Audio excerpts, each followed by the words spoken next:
Hey everyone, just waving at you here, can't see it very well. I have bought a truck.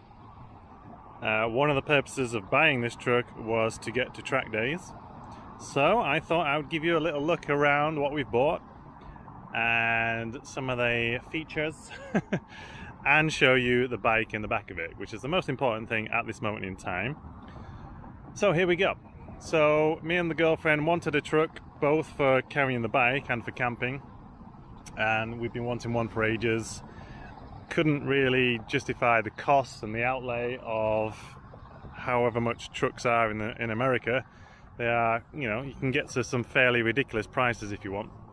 But we found this one. It was from a family friend who's done a lot of work underneath the truck, and so I'm going to show you now what we've got. Here it is. So this is a 2008 Dodge Ram SLT quad cab. It's running the V8 engine. I think it's 4.3 litre engine. And there are some issues with the bodywork. Like I say, we've got some rust patches that we're going to take care of. But the underneath has had a lot of work. Shocks, brakes, engine work. It's got a few miles on it now, but I had a very good look underneath it. I liked how the engine sounded. I liked how it drove. So we bought it, and it was, a very reasonable price, I thought, and I was happy to pay what I paid. And so far I haven't found one similar to the price that we paid. Close, but another, let's say $2,000 maybe. And so I'm very happy and with what we've paid, and it's a good solid truck. What we have to deal with, and I'll show you in a minute, is some of the issues that you get with these Midwestern, what do they call it? Yeah, Midwestern trucks over here in America. The common rust areas. But that's bodywork. I can deal with that. That's no problem. I'll show you the bike in the back first. So this is an R7 in the back of a short bed. This is technically a shortened or a shorter version of the bed than you can get on these Dodge Ram trucks. And so you'll see that it fits snugly. I would like to actually take the tailgate off for transporting the bike. And so I just need to figure out these hinges to take that off, because it does kind of block the number plate a little bit.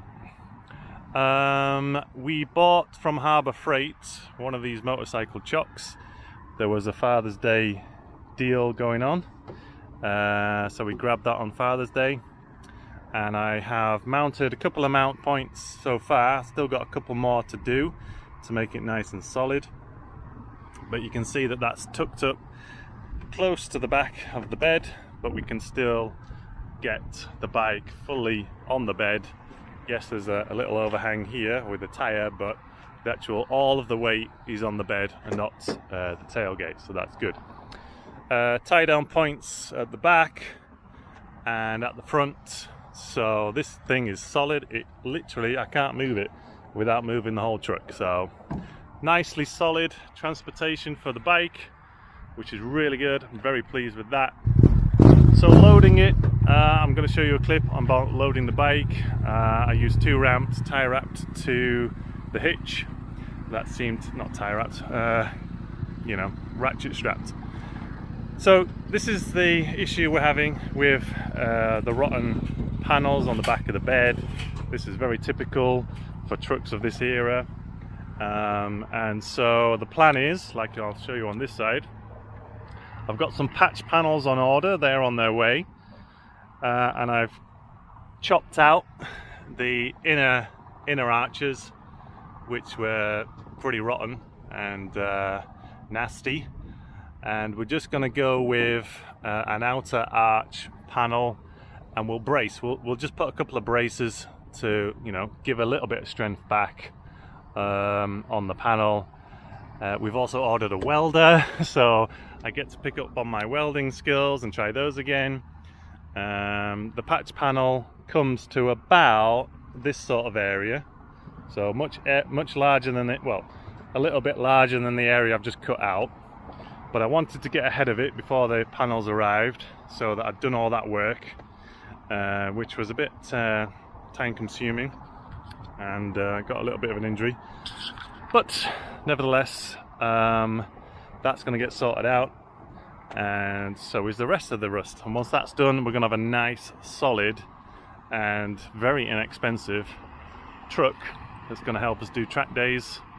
And I love it. It's a real nice drive. It's a lazy drive, you know. You don't rush around in this thing.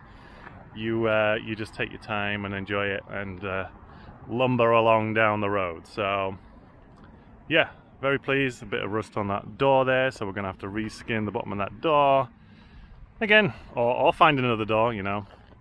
All things are possible. But yeah, I love it. Really pleased with it.